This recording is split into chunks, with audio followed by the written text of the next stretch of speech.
This kind of misfit group of individuals put together and celebrating each other's cultures and learning about each other's cultures and building a solidarity amongst ourselves as Asian Americans and Pacific Islanders, which has happened over the last 5 decades of the Asian American movement. And here we are now today thinking about what that means to involve other communities, right? Other communities of color, other like mainstream communities. And having these kinds of conversations with everyone is how we're ultimately going to be able to change society. So although you guys probably know this, otherwise you wouldn't be here at PAAFF, this is really more than a film festival, right? We're here because we care about having conversations, standing in support with immigrant communities, and really just being here to support the good work that is happening throughout our community, which is also one of the reasons why our festival programs have expanded to include theater performances, concerts, culinary arts, and chef demonstrations, all of which you can enjoy over the next 10 days. This year's theme is the past, present, and future of the Asian American movement, or the passage of time. It's an important theme for us because kind of looking around at what's happened in our country over the last couple of years, there's been a lot of really unfortunate anti-immigrant rhetoric that has kind of bled into the mainstream news channels. And I think it's important for us to all kind of remember how we got here. And in all honesty, if we aren't indigenous peoples of North America, then all of us immigrated here or were forced here in bondage, right? So thinking about like what does that mean for us as a society as we continue to kind of build these connections together. But especially as Asian Americans, it's important for us to recognize there's a lot of challenges within our own community that we kind of need to be able to stand in solidarity with other individuals who've been historically marginalized, but also looking around right now, things like immigrant detention centers or the Muslim travel ban, they're not that far off from things like the Japanese American incarceration during World War II, or the Chinese Exclusion Act, which banned persons of Chinese ancestry for nearly 60 years from this country. So, you know, when I look around today, I think it's important for us to think about where we came from and how we're going to get to where we want to go. I think it was George Orwell who said, "Who controls the past controls the future, who controls the present controls the past." And I think that quote has never been more accurate than it is today. So over the course of the next 10 days from today onwards, I hope that you will join in these conversations with us. This weekend we have an incredible lineup at the PAAFF conference. This year's theme is, "Has Asian American Studies Failed?" Somewhat provocative question.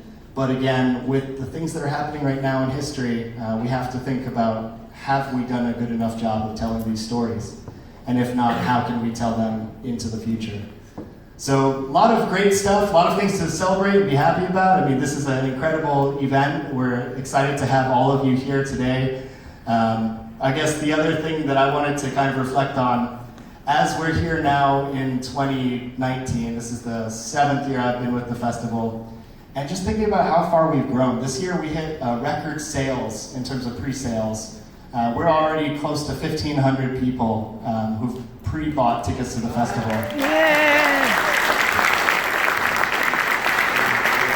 That is actually more people than came to the entire festival in 2013, the first year that I was programming it. So it's kind of incredible to be here on opening night and know that we had already passed that record that 7 years ago seemed like an insurmountable goal. But it also makes me think, what can we do in the next 7 years? You know, how can we bring this further and into the next generation of leadership? So it's a little bittersweet, but I'm also going to be announcing that this is my last year as the festival director. Yes. I love PAAFF and will continue to be a big part of it. I'm actually going to become the board chair of the festival. So not going far. But, you know, as we've kind of seen this festival grow, as time has passed, it's important for us to kind of bring up the next generation of leaders behind us. When I was growing up, I was taught that, you know, when you climb a ladder, you use one arm to pull yourself up, you use the other arm to pull the generation behind you, right? The person behind you. So that's what we're doing here, and I'm extremely thrilled to introduce the next festival director, Selena Yip.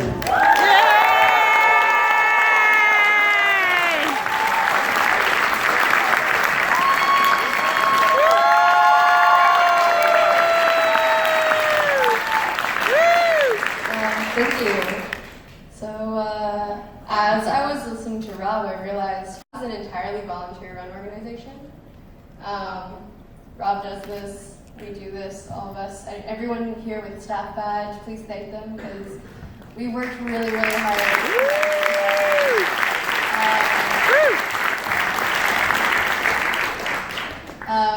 Thank you, Rob, for everything that you've done. I'm winging this, by the way. I have no idea what to say right now because Rob has said so much. And honestly, I feel like I kind of just want to stand here and cry. I don't know. This is kind of cathartic to me because I've been working on this this whole last couple of months, thinking about this day. And it's super nerve-wracking being here, but it's really also very nice to know that all of you value the work that we do and also value supporting Asian American creators as much as I do, as much as Rob does, as much as our team does, our board does. So thank you all so much for being here. I don't want to make this too long, so I just want y'all to enjoy this movie. If y'all want to talk, I will see you at the reception. Thank you so much.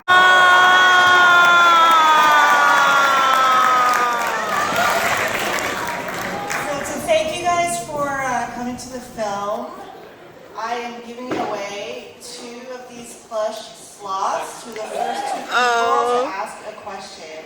But not right now. Only after she asks her questions. So everyone, of course, this is Emily Tang, the film's director, and Emily, you have got to tell us what part of the movie got a lot of personal connection for you. I think a lot of people in the audience may be surprised to hear what those connections are. Can you tell us about your background and how it's connected to the film? So this is a kind of a autobiographical film. When I was 24, I actually went back to China and worked for the family business. So a lot of this was based on my personal experience. And that toy factory is actually my family's toy factory. And that crazy mansion is my dad's actual house. With the naked ladies on the and the little boy who played Christian in the film is my actual little brother. So there's so many personal elements in the film. So yeah, it was a story that I wanted to tell for a really, really long time, and I'm so glad that I was able to finally get this movie made and get to tell this story. All right, we're going to take questions for the audience. I'm not going to pick, because I'm not going to be responsible for who gets in. So, Emily, would you like to choose who will ask from the audience the first question? Okay, the lady wavy. Maybe wait like this. Wait. We have one after. I just want to know what's your next film.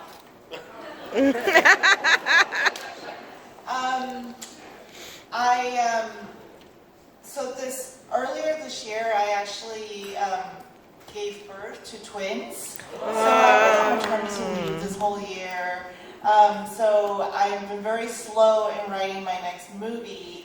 However, I am pitching on a couple studio projects. So hopefully, in the new year, maybe one of those could pan out, and I could finally, work with a real budget and maybe make some money directing movies.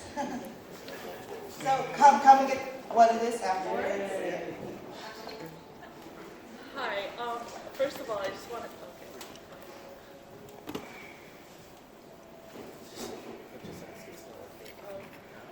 I think I'm loud. Am I loud enough? Yeah, I can hear you. I can actually also the question. I'll just stand up.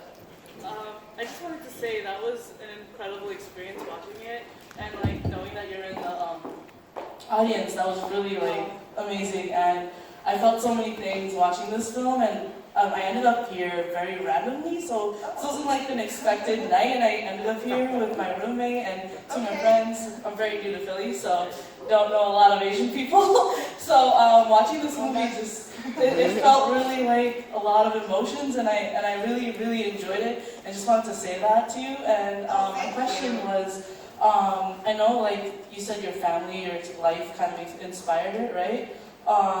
What did you like when you were kind of going like filming it and directing it? What were some of your like? What did you have in the back of your mind? Like, what did you want your audience to feel and take away from this movie? What was like one thing that you wanted us to like take away? Oh, it's a really good question. There's a lot to unpack there. Sorry. Oh, that's okay. Like I made this movie because it was very personal to me, and it was a very cathartic experience because I feel like it would have been cheaper if I had just gone to therapy with my family. This movie. But for the audience, I think, you know, in keeping with sort of the theme of the Asian American Film Festival, you know, there's so many stories sort of within our community that doesn't really get represented and told on the big screen. You know, like I love doing Asian American Film Festivals. At every single one I've done so far, people have come up to me afterwards like, that reminded me so much of my dad, or oh, that really made me miss my family. And, you know, I think like we have these shared experiences just coming from the same background culturally. So, you know, aside from sort of like the personal aspect, I also, even though it was so specific and so personal to me, I also wanted to tell a very universal story at the same time. And I think, you know, like this is my second feature, and aside from that, all the shorts I've ever made have always been about sort of like the Asian American experience, and that was something that I really wanted to share with my community, and that's why, you know, a night like this, it's not so easy for me to get away these days because I have 2 babies at home, but it was very important for me to come and share the story with the audience. So, you know, thank you for having the emotional response that you had to the movie. That's why I want to make movies like this. And you get to go home with us. Yes.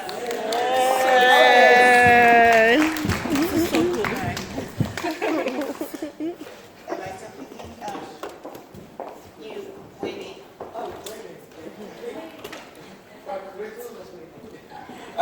I just appreciate showing your father. I mean, for us who have lost our parents already, I just suggest that even though they could give feedback like that to you guys, just enjoy it, because while they're here, enjoy it. So that's my feedback. I mean, I was almost crying when I was seeing how your character or whoever you wrote about is reaching out to the sister and to the father. But my question actually is your casting. I was so surprised that even in China, you put diversity in it. It's not just Chinese people or Chinese Americans, but also Filipinos in them. So where did you find all of these characters that you casted in America and in China? And what was your process? Yes, so Akana, who plays Sasha, is actually a really big YouTuber, but this is her first lead in a feature film. And you know, there are great things ahead for her because she did such an amazing job in the movie. But I sort of gave her the first shots in traditional media. And I was not too familiar with her work, but at the time I was writing the script, I was doing a lot of general meetings at digital companies. And her name keeps coming up, and everyone will go to like, oh, do you know this YouTuber Akana? You guys should work together sometime. And I just sort of went on a rabbit hole looking at all her YouTube videos, and I thought she just like embodied the character of Sasha so much. And I made a straight offer to her without even auditioning. And everyone was like, you're crazy, she's a YouTuber, what if she can't even act? I'm like, no, trust me.